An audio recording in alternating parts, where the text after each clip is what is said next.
ನೋಡಿದವ್ರಿಗೆ ಎಷ್ಟೇ ಜನಕ್ಕೆ ಆಶ್ಚರ್ಯ. ಸುಮಾರು ಜನ ಇಲ್ಲಿ ಹೋದವರೆಲ್ಲ ಕೇಳ್ತಿದ್ರು ಏನಿದು ಸಸಿ ಎತ್ತಾ ಏಲಕ್ಕಿ ಆದರೆ ಏಲಕ್ಕಿ ಇಲ್ಲಿ ಬರುತ್ತಾ ಅಂತ ಕ್ವಶನ್ ಮಾಡ್ತಾ ಇದ್ದಾರೆ. ಸೊ ಅವ್ರಿಗೆ ಆಶ್ಚರ್ಯ, ಬಳ್ಳಾರಿನಲ್ಲಿ ಏಲಕ್ಕಿ ಬೆಳಿಬೋದಾ, ಇಲ್ಲಿ ಯಾರು ಬೇಕೆಂದರೆ ಬಳ್ಳಾರಿನಲ್ಲಿ ಆಲ್ಮೋಸ್ಟ್ ನನಗೆ ಗೊತ್ತಿರೋಂಗೆ 90% ಯಾರು ಬೆಳೆದಿರಲ್ಲ, ಕಡಿಮೆ 99% ಕಡಿಮೆ, ಎಲ್ಲೋ ಒಬ್ಬರು ಇಬ್ಬರು ಎಲ್ಲ ಅಲ್ಲಿ ಇಲ್ಲಿ ಬೆಳೆದಿರ್ಬೋದು. ಸೊ ಇವಾಗ ವಿಶೇಷವಾಗಿ ಹೊಸ್ದಾಗಿ ಬೆಳೆಯೋ ಅಂಥವ್ರಿಗೆ ಒಂದು ಆಶ್ಚರ್ಯ ಕೂಡ ಆಗುತ್ತೆ, ಬಳ್ಳಾರಿನಲ್ಲಿ ಏಲಕ್ಕಿ ಬರುತ್ತಾ, ಏಲಕ್ಕಿ ಸಸಿನೇ ನೋಡಿರಲ್ಲ ಎಷ್ಟೋ ಜನ. ಸೊ ಅಲ್ಲಿ ಯಾವ ಥರ ರೆಸ್ಪಾನ್ಸ್ ಮಾಡ್ತಾರೆ ಜನ ಅನ್ನೋದನ್ನು ಕೂಡ ನಿಮಗೆ ವಿಡಿಯೋ ಮಾಡಿ ತಿಳಿಸ್ಕೊಡ್ತೀನಿ ಸ್ನೇಹಿತರೆ.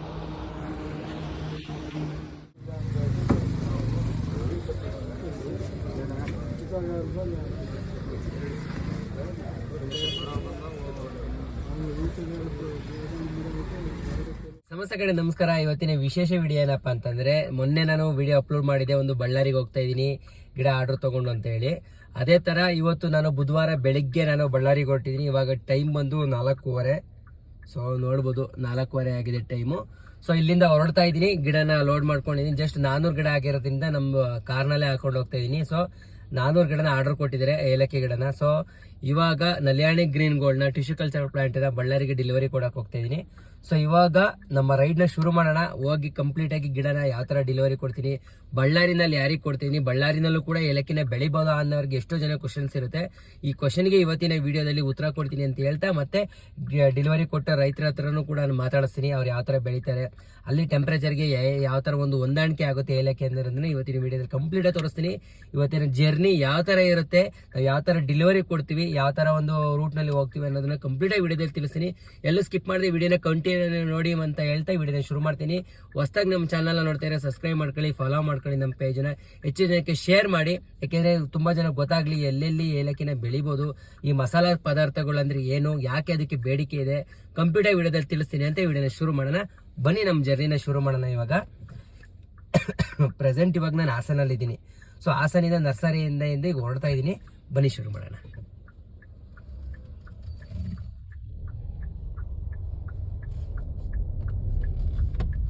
ಗುಡ್ ಮಾರ್ನಿಂಗ್ ಸ್ನೇಹಿತರೆ. ಆಗಲೇ ಹೇಳ್ದಂಗೆ ನಾವು ಇವಾಗ ಆಲ್ರೆಡಿ ಒಂದು ಬಳ್ಳಾರಿಗೆ ಬಂದಿದ್ದೀವಿ. ಬಳ್ಳಾರಿ ಹತ್ರ ಒಂದು ಊರು ಸಂಡೂರು ಅಂತೇಳಿ, ಸಂಡೂರು ಹತ್ರ ಬಂದು ಬಳ್ಳಾರಿ ಜಿಲ್ಲೆ ಆ್ಯಕ್ಚುಲಿ ಇದು ಒಂದು ಹೊಸಪೇಟೆ ಹತ್ರ ಇರೋ ಅಂಥ ಒಂದು ಊರಿದು ಸಂಡೂರು ಅಂತೇಳಿ. ಸಂಡೂರಲ್ಲಿ ಇವಾಗ ಗಿಡನ ಡೆಲಿವರಿ ಕೊಡೋಕೆ ಬಂದಿದ್ವಿ. ಸೊ ಆಲ್ರೆಡಿ ಗಾಡಿ ನಿಂತಿದೆ ನಮ್ಮದಿಲ್ಲಿ. ಸೊ ಈಗ ರೈತರು ಬರ್ತಾ ಇದ್ದಾರೆ, ಡೈರೆಕ್ಟಾಗಿ ಅವ್ರ ತೋಟಕ್ಕೆ ಇಳಿಸೋಣ ಅಂತೇಳಿ. ಅವರು 200 ಪ್ಲಾಂಟ್ಸ್ ಇಲ್ಲಿ ಇಳಿಸ್ಕೊತೀನಿ, ಇನ್ನು 200 ಪ್ಲಾಂಟ್ ಬೇರೆ ಕಡೆ ಅಂತ ಹೇಳಿದ್ರು. ಟೋಟಲ್ 400 ಪ್ಲಾಂಟ್ಸು ಅವರು ಆರ್ಡರ್ ಕೊಟ್ಟಿದ್ರು. ಸೊ ಬನ್ನಿ ಅವರಿಗೆ ಗಿಡ ಇಳಿಸಿ ಅವ್ರ ಹತ್ರನೇ ಗಿಡ ಯಾವ ಥರ ಇದೆ, ಅವ್ರು ಎಲ್ಲಿ ಬೆಳೀತಾರೆ, ಅವ್ರದ್ದು ತೋಟ ಯಾವ ಥರ ಇದೆ ಬಳ್ಳಾರಿನಲ್ಲಿ ಪ್ರತಿಯೊಂದು ತಿಳಿಸ್ಕೊಡ್ತೀನಿ. ನೋಡಿ ಒಂದು ಏಲಕ್ಕಿನ ಈ ಥರ ಲೋಡ್ ಮಾಡ್ಕೊಂಡು ಬಂದಿದ್ದೀನಿ. ಯಾಕೆಂದರೆ ಕಮ್ಮಿ ಗಿಡ ಮತ್ತು ಬೇರೆ ಏನೋ ಕೆಲಸ ಇರೋದ್ರಿಂದ ಇದೇ ಗಾಡಿನಲ್ಲಿ ಹಾಕೊಂಡ್ಬಂದಿದ್ದು. ಸೊ ಇದು ನಲ್ಯಾಣಿ ಗ್ರೀನ್ ಗೋಲ್ಡು ಪ್ಲ್ಯಾಂಟ್ ಯಾವ ಥರ ಇದೆ ಅಂತ ನೋಡ್ಬೋದು. ಸೊ ಕಂಪ್ಲೀಟಾಗಿ ಲೋಡ್ ಆಗಿದೆ. ಇದರಲ್ಲಿ ಒಂದು 400+ ಇದೆ, ಒಂದು 450 ಗಿಡ ಇದೆ ಇದರಲ್ಲಿ. ಸೊ ಇದನ್ನು ಇವಾಗ ಇವರಿಗೆ ಡೆಲಿವರಿ ಕೊಡಬೇಕು, ರೈತರು ಬರ್ತಾರೆ ಇವಾಗ. ಸೊ ಇಲ್ಲಿ ಡೆಲಿವರಿ ಕೊಡೋಕ್ಕೆ ಅಂತ ವೆಯ್ಟ್ ಮಾಡ್ತಾಯಿದ್ದೀನಿ. ಸೊ ಇದು ಇಲ್ಲಿ ನೋಡಿದವ್ರಿಗೆ ಎಷ್ಟೇ ಜನಕ್ಕೆ ಆಶ್ಚರ್ಯ. ಸುಮಾರು ಜನ ಇಲ್ಲಿ ಹೋದವರೆಲ್ಲ ಕೇಳ್ತಿದ್ರು ಏನಿದು ಸಸಿ ಎತ್ತಾ ಏಲಕ್ಕಿ ಆದರೆ ಏಲಕ್ಕಿ ಇಲ್ಲಿ ಬರುತ್ತಾ ಅಂತ ಕ್ವಶನ್ ಮಾಡ್ತಾಯಿದ್ದಾರೆ. ಸೊ ಅವ್ರಿಗೆ ಆಶ್ಚರ್ಯ, ಬಳ್ಳಾರಿನಲ್ಲಿ ಏಲಕ್ಕಿ ಬೆಳಿಬೋದಾ, ಇಲ್ಲಿ ಯಾರು ಬೇಕೆಂದರೆ ಬಳ್ಳಾರಿನಲ್ಲಿ ಆಲ್ಮೋಸ್ಟ್ ನನಗೆ ಗೊತ್ತಿರೋಂಗೆ 90% ಯಾರು ಬೆಳೆದಿರಲ್ಲ, ಕಡಿಮೆ 99% ಕಡಿಮೆ, ಎಲ್ಲೋ ಒಬ್ಬರು ಇಬ್ಬರು ಎಲ್ಲ ಅಲ್ಲಿ ಇಲ್ಲಿ ಬೆಳೆದಿರ್ಬೋದು. ಸೊ ಇವಾಗ ವಿಶೇಷವಾಗಿ ಹೊಸ್ದಾಗಿ ಬೆಳೆಯೋ ಅಂಥವ್ರಿಗೆ ಒಂದು ಆಶ್ಚರ್ಯ ಕೂಡ ಆಗುತ್ತೆ, ಬಳ್ಳಾರಿನಲ್ಲಿ ಏಲಕ್ಕಿ ಬರುತ್ತಾ, ಏಲಕ್ಕಿ ಸಸಿನೇ ನೋಡಿರಲ್ಲ ಎಷ್ಟೋ ಜನ. ಸೊ ಅಲ್ಲಿ ಯಾವ ಥರ ರೆಸ್ಪಾನ್ಸ್ ಮಾಡ್ತಾರೆ ಜನ ಅನ್ನೋದನ್ನು ಕೂಡ ನಿಮಗೆ ವಿಡಿಯೋ ಮಾಡಿ ತಿಳಿಸ್ಕೊಡ್ತೀನಿ ಸ್ನೇಹಿತರೆ. ಇಲ್ಲಿ ಬಿಸಿಲು ಪ್ರದೇಶ ಜಾಸ್ತಿ ಅಲ್ವಾ, ಇದು ಬಳ್ಳಾರಿ, ಇದು ಯಾವ ಊರು ಇಲ್ಲಿ? ಸಂಡೂರು ತಾಲೂಕು, ಸುಶೀಲಾನಗರ, ಬಳ್ಳಾರಿ ಜಿಲ್ಲೆ ಬರುತ್ತೆ ಅಲ್ವಾ. ಸೊ ಏನಂತಂದರೆ ಇಲ್ಲಿ ಬಳ್ಳಾರಿನಲ್ಲಿ ಬೆಳಿಬೇಕು ಅಂದರೆ ಅಲ್ಲಿ ವೆದರ್ಗೆ ಸೂಟ್ ಆಗೋ ಅಂಥ ಗಿಡಗಳನ್ನ ಬೆಳಿಬೇಕು. ಈಗ ನಾನು ನಾಟಿ ಗಿಡ ತಂದು ಬೆಳಿತೀನಿ ಅಂತಂದರೆ ಆಗಲ್ಲ, ಯಾಕೆಂದರೆ ಅದು ಶೀತ ಪ್ರದೇಶದಲ್ಲಿ ಬರೋ ಅಂಥ ಗಿಡ. ಅಂದರೆ ಇದು ಟಿಶ್ಯೂ ಕಲ್ಚರ್ ಪ್ಲಾಂಟ್, ಹಂಗಾಗಿ ಬೀಜದ ಗಿಡ ಬೇರೆ, ಟಿಶ್ಯೂ ಕಲ್ಚರಿಂಗ್ ಬೇರೆ, ಇದರಲ್ಲಿ ವೆರೈಟಿ ಗಿಡಗಳು ಬರ್ತದೆ. ಇದು ಅಗ್ರಿಕಲ್ಚರ್, ನಲ್ಯಾಣಿ ಗ್ರೀನ್ ಗೋಲ್ಡ್ ಅಂತ ಇಲ್ಲಿ ಗಿಡ ದೊಡ್ಡದಾಗ್ತವೆ. ದೊಡ್ಡದಾಗುತ್ತೆ.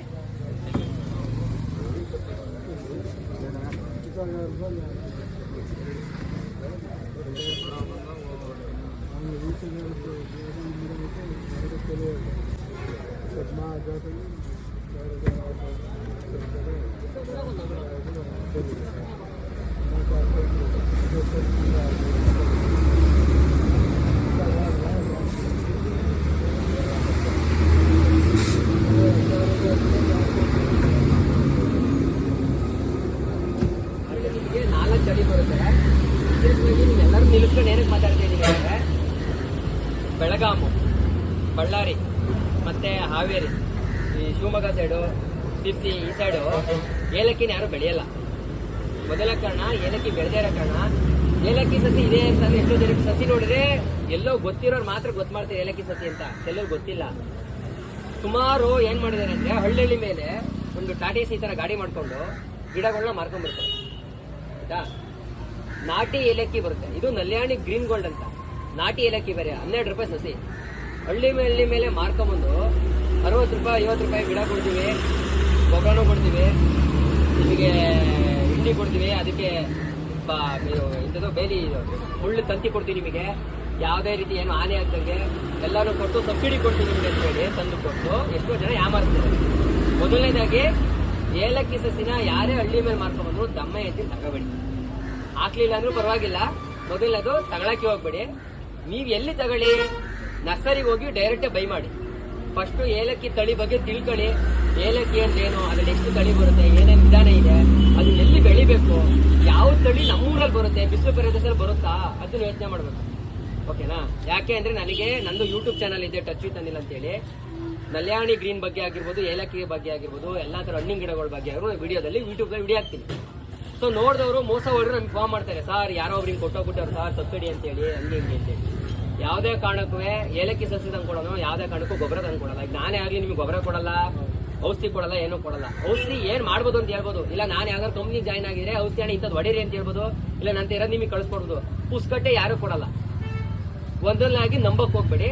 ಏಲಕ್ಕಿನಲ್ಲಿ ಇದು ನಲ್ಯಾಣಿ ಗ್ರೀನ್ ಗೋಲ್ಡ್ ಅಂತ ನಾಟಿ ಗಿಡ ಬರ್ತದೆ, ಮುಂಜರಾಬಾದ್ ಅಂತ ಬರ್ತದೆ, 100 ತಳಿಗಳಿದೆ. ನಿಮ್ದು ಬಳ್ಳಾರಿ ಆಗಿರೋದ್ರಿಂದ ಬಿಸಿಲು ಜಾಸ್ತಿ.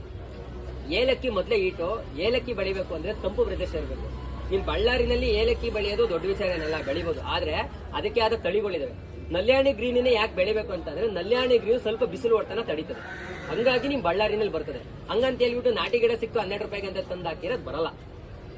ನಲ್ಯಾಣಿ ಗ್ರೀನ್ ಅಂದ್ರೆ ಇದು ಟಿಶ್ಯೂ ಕಲ್ಚರ್ ಪ್ಲಾಂಟ್ ಬರುತ್ತೆ, ಹಂಗಾಗಿ ನೀವು ಬೆಳಿಬಹುದು. ಒಂದು. ಎರಡನೇದು, ನಲ್ಯಾಣಿ ಗ್ರೀನ್ ಬೆಳೀತಾ ಇದೀರಾ ಅಂತಂದ್ರೆ 50 ರಿಂದ 60 ಭಾಗ ಮಿನಿಮಮ್ ನೆರಳು ಬೇಕೇ ಬೇಕು. 70 ರಿಂದ 80 ಭಾಗ ನೆರಳಿದ್ರೆ ಆರಾಮಾಗಿ ಬೆಳಿಬಹುದು. ಓಕೆನಾ? ಶೀತ ಪ್ರದೇಶ ಇದ್ದು, ಶೀತ ಪ್ರದೇಶ ಹವಾಮಾನ ನಿಮ್ ತೋಟದಲ್ಲಿ ಕ್ರಿಯೇಟ್ ಮಾಡ್ಕೊಟ್ರೆ ಮಾತ್ರ ಏಲಕ್ಕಿ ಬೆಳೆಯೋದು, ಇಲ್ಲ ಬರಲ್ಲ. ನೀವು ಸಾಮಾನ್ಯವಾಗಿ ನಂದು ಏನೋ ಒಂದು ಹೊಲ ಇದೆ, ನಾನೇನೋ ತೊಗರಿ ಬೆಳಿತೀನಿ, ಒಳಗೆ ತಗೊಂಡು ಏಲಕ್ಕಿ ಹಾಕ್ತೀನಿ ಅಂದ್ರೆ ಬರಲ್ಲ. ಹಂಗೆ ಎಲ್ಲರೂ ಬೆಳೆಯೋದಾಗಿದ್ರೆ 10 ರೂಪಾಯಿ ಕೆಜಿ ಆಗಿರೋದು. ಯಾಕೆ ಇವತ್ತು ರೇಟ್ ಡಿಮ್ಯಾಂಡ್ ಇದೆ ಅಂತಂದ್ರೆ ಎಲ್ಲರೂ ಬೆಳೆಯೋಕ್ಕಾಗಲ್ಲ ಅಂತಾರೆ, ಇದು ಡಿಮ್ಯಾಂಡ್ ಇರುತ್ತೆ. ಹಿಂಗಾಗಿ ಫ್ರಾಡ್ ಮಾಡೋ ಅಂತವ್ರು ತುಂಬಾ ಜನ ಇದ್ದಾರೆ. ನೋಡ್ಕೊಂಡು ಗಿಡ ತಗೊಳ್ಳಿ, ಹಳ್ಳಿ ಮೇಲೆ ಬಂದು ಕೊಡ್ತಾರೆ ಅಂತ ನೋಡ್ಕೊಂಡು ತಗೊಳ್ಳಿ. ನಾವು ಬುಕ್ ಮಾಡಿದ ಮೇಲೆ ಇಲ್ಲಿ ತಂದು ಕೊಡೋದೇ ಕಷ್ಟ. ಅವ್ರಿಗೆ ಗೊತ್ತಿರಂಗೆ ಕಡಿಮೆ ಆರ್ಡರ್ ನಾವು ಬರಲ್ಲ. ಏನೋ ಫಂಕ್ಷನ್ ಇದೆ, ಆ ಫಂಕ್ಷನ್ ಇರೋಕ್ಕೋಸ್ಕರ ಬಂದಿದ್ದು ರನ್ನಿಂಗ್ ಅಲ್ಲಿ ಗಿಡ ಹಾಕೊಂಡು ಕೊಡ್ತಾ ಇದ್ದೀವಿ. ನಾನು ಎಣ್ಣೆ ಇವರಿಗೆ ಇನ್ನೂ ಯಾರಿದ್ರೆ ಹೇಳಿ, ಕಬ್ಬಿಗೆಲ್ಲ ಆರ್ಡರ್ ಬರಲ್ಲ. ನಾನು ಆಸೆಯಿಂದ ಹೇಳ್ಕೊಂಡ್ಬಂದು ಕೊಡ್ತೀನಿ ಅಂದ್ರೆ ಖರ್ಚು ಎಷ್ಟು ಬರುತ್ತೆ? 6 ರಿಂದ 7 ಸಾವಿರ ರೂಪಾಯಿ ಖರ್ಚು ಬರುತ್ತೆ ಇಲ್ಲಿ ಸ್ಪಾಟಿಗೆ. ನಾನು ಗಿಡ ತಂದು ಅದರಿಂದ 5 ರಿಂದ 6 ಸಾವಿರ ರೂಪಾಯಿ ಲಾಭ ಮಾಡಬೇಕು ಗಿಡಕ್ಕೆ. ಇಲ್ಲಿ ತಂದು ಕೊಟ್ರೆ 30 ರಿಂದ 35 ಸಾವಿರ ರೂಪಾಯಿ ನಿಮಗೆ ಸ್ಪಾಟಿಗೆ ಬಂದು ಬೀಳುತ್ತೆ ಅಂತಂದ್ರೆ ನೀವು ಅರ್ಥ ಮಾಡ್ಕೊಬೇಕು ಒಂದು ಗಿಡಕ್ಕೆ ರೇಟ್ ಎಷ್ಟು, ಅಲ್ಲಿ ಎಷ್ಟಿರುತ್ತೆ, ಇಲ್ಲಿ ತಂದ್ಕೊಟ್ಟಾಗ ಎಷ್ಟು ಅಂತ. ಅವ್ನು ತಂದು ನಿಮ್ಗೆ 50 ರೂಪಾಯಿ ಕೊಡಕ್ಕೆ ಸಾಧ್ಯ ಇಲ್ಲ ಅಣ್ಣ. ಸ್ಪಾಟಿಗೆ ನಿಮಗೆ ಒಂದು ಗಿಡಕ್ಕೆ 5 ಸಾವಿರ ರೂಪಾಯಿ ಲಾಭ ಇದ್ದಲ್ಲಿ ಯಾರು ಬಂದು ತಂದ್ಕೊಡಲ್ಲ. ನೋಡ್ಕೊಂಡು ಉತ್ತರ ತಗೊಳ್ಳಿ. ಏಲಕ್ಕಿ ತಗೊಂಡ್ರೆ ನಲ್ಯಾಣಿ ಗ್ರೀನ್ ಗೋಲ್ಡ್ ಹಿಂಗ್ ಬರುತ್ತೆ. 4 ಅಡಿ 5 ಅಡಿ ಗಿಡ ಕೊಟ್ರೆ ತಗೋಬೇಡಿ, ಅದು ಹಾಕಿದ್ರು ಬರಲ್ಲ. ಆಮೇಲೆ ಕಂದು ಅಂತ ಹೇಳ್ತಾರೆ, ಕಂದು ಸಿಕ್ಕಿದ್ರೆ ತಂದು ಹಾಕೊಡೋಣ ಅಂತ. 24 ಅವರ್ಸ್ ಒಳಗಡೆ ತಂದು ನಾಟಿ ಮಾಡ್ಬೇಕು. ಕಂದನ ತಂದು ನೀವು ನಾಟಿ ಮಾಡ್ಲಿಲ್ಲ ಅಂತಂದ್ರೆ ಅಷ್ಟೊಳಗೆ ಗಿಡ ಒಣಗೋಗುತ್ತೆ. ನೀವೇನೇ ಗೊಬ್ಬರ ಕೊಟ್ಟು ಏನೇ ಮಾಡಿದ್ರು ಬರಲ್ಲ. ಇಷ್ಟು ತಿಳ್ಕೊಳ್ಳಿ.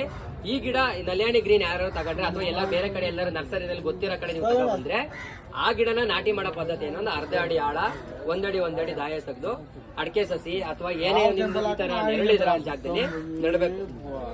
ಈ ಮಾಮೂಲಿ ನಿಂತಿರೋ ಜಾಗದಲ್ಲಿ ನನಗೆ ಎಷ್ಟು ಬಿಸಿಲು ಬರ್ತಾ ಇದೆ, ಎಷ್ಟು ನೆರಳು ಬರ್ತಾ ಇದೆ, ಇಷ್ಟು ನೆರಳು ಕಂಪಲ್ಸರಿ ಇರ್ಬೇಕು, ಇಲ್ಲ ಅಂದ್ರೆ ಗಿಡ ಇರಲ್ಲ, ಒಣಗೋಗ್ಬೋದು. ಇದಕ್ಕೆ ನೀರು ಅತ್ಯವಶ್ಯಕ. ನೀರನ್ನ ವಾರದಲ್ಲಿ 2 ದಿನ ನೀರು ಕೊಡಬೇಕು. ಈ ಬೇಸ್ ಏನಿದೆ ಪ್ಯಾಕೆಟ್ ಅಲ್ಲಿ ಬೇಸ್ ಇದೆ, ಇದೇ ಲೆವೆಲ್ ಮಣ್ಣು ಹಾಕ್ಬೇಕು. ಇದಕ್ಕಿಂತ ಮೇಲ್ ಮಣ್ಣು ಹಾಕಿದ್ರೆ ಇದು ಒಣಗೋದು. ಇದ್ರಲ್ಲಿ ಉಸಿರಾಟದ ಬೇರೆ ಅಂತ. ಇದು ಒಂದು ತಂತಿ ಬೇರೆ, ತಾಯಿ ಬೇರೆ ಬೇರೆ. ತಾಯಿ ಬೇರಿಗೆ ಉಸಿರಾಟದ ಬೇರೆ ಬರಲ್ಲ, ತಂತಿ ಬೇರಿಗೆ ಉಸಿರಾಟದ ಬೇರೆ ಬರುತ್ತೆ. ಮೇಲ್ಗಡೆ ಮಣ್ಣು ಹಾಕಿದ್ರೆ ಗೆಡ್ಡೆ ತರುತ್ತೆ. ನೀರು ನಿಲ್ಲಂಗಿಲ್ಲ ಇದಕ್ಕೆ. ಶೀತ ಇರಬೇಕು ಅಂತ ಹೇಳಿ ನೀರು ನಿಲ್ಲಿಸ್ಬಿಟ್ರೆ ಬರಲ್ಲ. ನೀರು ನಿಲ್ಲಬಾರ್ದು, ಶೀತ ಇರಬೇಕು ಭೂಮಿ. 70 ರಿಂದ 80 ಭಾಗ 70 to 80% ತೇವಾಂಶ ಇರಬೇಕು. ತೇವಾಂಶ ಇದ್ರೇನೆ ಇದು ಬರೋ ಅಂಥದ್ದು. ಇದು ನಲ್ಯಾಣಿ ಗ್ರೀನ್ ಬಂದು ಮೊದಲೇ ಫಸಲು ಶುರು ಆಗಕ್ಕೆ 1.5 ವರ್ಷ ಬೇಕು. ಗಿಡ ನಿಲ್ಲಿಕ್ಕೆ 6 ತಿಂಗಳು ಬೇಕು. ಇಳುವರಿ ಮೊದಲ ಫಸಲು ಶುರು ಆಗಿ ನಿಮ್ಗೆ ಏನು ಮ್ಯಾಕ್ಸಿಮಮ್ 200 ರಿಂದ 300 ಗ್ರಾಮ್ ಕೊಟ್ಟರೆ ಹೆಚ್ಚು, ನಿಮಗೆ ಹೈಯೆಸ್ಟ್. ನಿಮಗೆ ಒಳ್ಳೆ ಇಳುವರಿ ಬೇಕು, ಕೈ ತುಂಬ ಫಸಲು ಬರಬೇಕು ಅಂತಂದ್ರೆ 2 ರಿಂದ 3 ವರ್ಷ ಬೇಕು. ಒಂದು ಗಿಡ ನೀವು ನಾಟಿ ಮಾಡಿದ್ರೆ ನೋಡ್ಬೋದು, ಇದು ಒಂದು ಮೊದಲೇ ಕಂದಾದ್ರೆ ಈ ಥರದ್ದು ಅದರಲ್ಲಿ 100, 200 ಕಂದುಗಳು ಹೊಡಿತಾರೆ. ಆ ಒಂದೊಂದು ಕಂದಿ ಒಂದೊಂದು ಬಳ್ಳಿ ಬರ್ತದೆ, ಅದರಲ್ಲಿ ನಿಮಗೆ ಅವರೆಕಾಯಿ ಬಿಟ್ಟಂಗೆ ಏಲಕ್ಕಿಕಾಯಿ ಬರ್ತದೆ. ಇದಿಷ್ಟು ನಲ್ಯಾಣಿ ಗ್ರೀನ್ ಅನ್ನೋದು ಕರ್ನಾಟಕ ಬ್ರೀಡ್ ಅಲ್ಲ, ಕೇರಳ ಬ್ರೀಡ್. ಕೇರಳದಲ್ಲಿ ಬೆಳಿತೇವೆ, ಕರ್ನಾಟಕದಾದ್ಯಂತ ಎಲ್ಲ ಬೆಳಿತೇವೆ, ಎಲ್ಲ ಕಡೆ ಪಬ್ಲಿಸಿಟಿ ಆಗಿದೆ. ಯಾಕಂದ್ರೆ ಅಲ್ಲಿ ಟೆಂಪರೇಚರು ನಮ್ಮ ಕರ್ನಾಟಕ ಟೆಂಪರೇಚರ್ ಸೇಮ್. ಇದಿಷ್ಟು ಇದ್ರ ಮಾಹಿತಿ. ದಯವಿಟ್ಟು ಏಲಕ್ಕಿ ಮಾಡ ಅಂತವ್ರು ಅದ್ರ ಬಗ್ಗೆ ತಿಳ್ಕೊಂಡು ಕೈ ಹಾಕಿ, ಗೊತ್ತಿಲ್ಲ ಅಂದ್ರೆ ಎಲ್ಲೆಲ್ಲ ಸಸಿ ತಂದು ಮೋಸ ಹೋಗ್ತದೆ. ಇದೊಂದು ಯಾರು ಕ್ವಶನ್ಸ್ ಇದೆ ಏನಾದ್ರು ಕೇಳಿ. ಏಲಕ್ಕಿ ಬಂದು ಗೆಡ್ಡೆನಲ್ಲಿ ಒಂದು ಬಳ್ಳಿ ಬರ್ತದೆ, ಆ ಬಳ್ಳಿ ಬಂದು ಆ ಬಳ್ಳಿನಲ್ಲಿ ಏಲಕ್ಕಿ ಕಾಯಿ ಬಿಡ್ತದೆ. ನಿಮ್ಗೆ ಅವರೆಕಾಯಿ ಕಡ್ಡಿ ಬಂದು ಅದ್ರಲ್ಲಿ ಅವರೆಕಾಯಿ ಬಿಡುತ್ತಲ್ಲ, ನೆಲದ ಮೇಲೆನೆ ಬಿಡ್ತದೆ. ಏನಿಲ್ಲ, ಏನಾದ್ರು ಡೌಟ್ಸ್ ಕ್ವಶನ್ಸ್ ಏನಾದ್ರು ಇದ್ರೆ ಕೇಳಿ. ಅಷ್ಟೇನಾ? ಒಂದು ತಿಳ್ಕೊಳ್ಳಿ. ಇಷ್ಟು ಇದ್ರ ಮಾಹಿತಿ. ಒಂದು ಗುಣಿಗೆ ನಿಮ್ಗೆ ಅರ್ಧ ಅಡಿ ಆಳ, ಒಂದಡಿ ದಾಯ ತೆಗೆದು ಒಂದ್ ಗಿಡ ನೆಡ್ಬೋದು. ಇಲ್ಲ ನೀವು 2 ಅಡಿ ದಾಯ ತೆಗೆದು ಒಂದ್ ಗುಂಡಿಗೆ 2 ಗಿಡ, ಆ ಕಡೆ ಒಂದು ಈ ಕಡೆ ಒಂದು ಮೂಲೆಗೆ 2 ಗಿಡ ನೆಡ್ಬೋದು. ಇದರಿಂದ ತಳಗಡೆ ನೀವು ನೆಡಬೇಕು, ಇದರಿಂದ ಮೇಲಕ್ಕೆ ಮಣ್ಣು ಹಾಕ್ಬಾರ್ದು. ಈ ಲೆವೆಲ್ಗೆ ಇರಬೇಕು. ಅರ್ಧ ಅಡಿ ಆಳ ಅಂತ ಹೇಳೋದು ಇದಕ್ಕೇನೆ, ಇಷ್ಟೇ. ಆಮೇಲೆ ಈಗ ಅಡಿಕೆ ಸಸಿ ನೆಟ್ಟಂಗೆ 2 ಬೆಡ್ ಹಾಕೊಂಡು ಅಮ್ಕೋದು, ಮೆಟ್ಟೋದು. ನಿಮ್ಮ ಕೈಲಿ ಪ್ರೆಷರ್ ಎಷ್ಟಾಗುತ್ತೆ ಅಷ್ಟು ಪ್ರೆಷರ್ ಕೊಟ್ಟು ಟೈಟಾಗಿ ಗಿಡಿ ಅಮ್ಕಿರಿ. ಬೇರು ಲಭಿಕಿದ್ರೆ, ಬೇರು ಕಟ್ಟಾದ್ರೆ ಈ ಗಿಡ ಬೆಳಿಲಿಕ್ಕೆ, ಈ ಬೇರು ಬೆಳಿಲಿಕ್ಕೆ ಟೈಮ್ ತಗೊಳ್ಳೋದು, ಗಿಡ ಮೇಲೆ ಬೆಳೆಯಲ್ಲ. ಇದಿಷ್ಟು ಮಾಹಿತಿ. ಆಮೇಲೆ ಯಾವುದೇ ರೀತಿ ಕೆಮಿಕಲ್ ಗೊಬ್ಬರಕ್ಕೆ ಬರಲ್ಲ, ಸಾವಯವ ಕೃಷಿನಲ್ಲಿ ಬರ್ತದೆ. ಸಾವಯವ ಕೃಷಿನಲ್ಲಿ ಆದಷ್ಟು ಬೆಳೀರಿ, ತುಂಬಾ ಚೆನ್ನಾಗಿ ಬರ್ತದೆ. ಮಾಡಿ ಕೆಮಿಕಲ್ ಕೊಡೋದು. ಈಗ ನಿಮಗೆ ಇದು ರೋಗ ಬರಲ್ಲ, ರೋಗ ಬಂದ್ರೆ ಉಳಿಯಲ್ಲ ಗಿಡ. ಎಕ್ಸಾಂಪಲ್ ನಿಮಗೆ ಈಗ ರೋಗ ಬಂದ್ರೆ ಯಾವ ಹುಳ ಹೊಡೆದಿರುತ್ತೆ, ನಿಮಗೆ ಹುಳ ಹೊಡೆದು ಫಸ್ಟ್ ಒಣಗದೆ ಸುಳಿ ಒಣಗ್ತದೆ, ಆಮೇಲೆ ಗಿಡ ಒಣಗ್ತಾ ಬರ್ತದೆ. ಆ ಸುಳಿ ಒಣಗಿದೆ ಅಂತ ನೀವು ಒಂದು ಗೆಡ್ಡೆನಲ್ಲಿ 100-200 ಟನ್ ಬಂದಿರ್ತದೆ. ಯಾವ ಸುಳಿ ಒಣಗಿದೆ ಆ ಗೆಡ್ಡೆ ಆ ಗೆಡ್ಡೆ ಕೂದಲು ಕೂಡ ಮಧ್ಯದಲ್ಲಿ ಸುಳಿ ಕರ್ಗಾಗಿದೆ, ಒಳಗಡೆ ಹೋಯ್ತಿದ್ರೆ ಅಲ್ಲಿ ಕರೆಕ್ಟ್ ಆ ಗೆಡ್ಡೆ ಬಂದ್ಬಿಟ್ಟಿದೆ. ಅದಕ್ಕೆ ಔಷಧಿ ಹೊಡೆದ್ರೆ ಒಳಗ್ತಾಗಲ್ಲ, ಆ ಗಿಡ ನಿಮಗೆ ವಾಸಿನೂ ಆಗಲ್ಲ. ರೋಗ ಬರ್ದೇ ಇರಾಗ ನೋಡ್ಕೋಬೇಕು ಹೊರತು ರೋಗ ಬಂದ್ಮೇಲೆ ಏನೂ ಮಾಡೋಕ್ಕಾಗಲ್ಲ. ಯಾವುದೇ ಕಂಪ್ನಿ ಸ್ಪ್ರೇ ನೀವು ಹೊಡೆದ್ರು ಕೂಡ ರೋಗ ಹೋಗ್ಸಕ್ಕಾಗಲ್ಲ. ರೋಗ ಬರ್ದೇ ಇರೋದನ್ನ ಸ್ಪ್ರೆಡ್ ಆಗ್ತಿರೋದನ್ನ ಸ್ಟಾಪ್ ಮಾಡ್ಬೋದು, ಕಂಪ್ಲೀಟ್ ಆಗಿ ನಿಲ್ಸಕ್ಕಾಗಲ್ಲ. ಅದನ್ನ ಬಂದಿರೋದು ಹೋಗ್ಸಕ್ಕಾಗಲ್ಲ, ಸ್ಟಾಪ್ ಮಾಡ್ಬೋದು. ಅದಕ್ಕೆ ಬರೋಕ್ಕಿಂತ ಮುಂಚೆನೆ ಫರ್ಟಿಲೈಸರ್ಗಳು ಸಿಗ್ತವೆ, ಅದು ಮಾಡ್ಬೋದು. ಆಯ್ತಾ? ಓಕೆ, ನಮಸ್ಕಾರ, ಬರ್ತೀವಿ.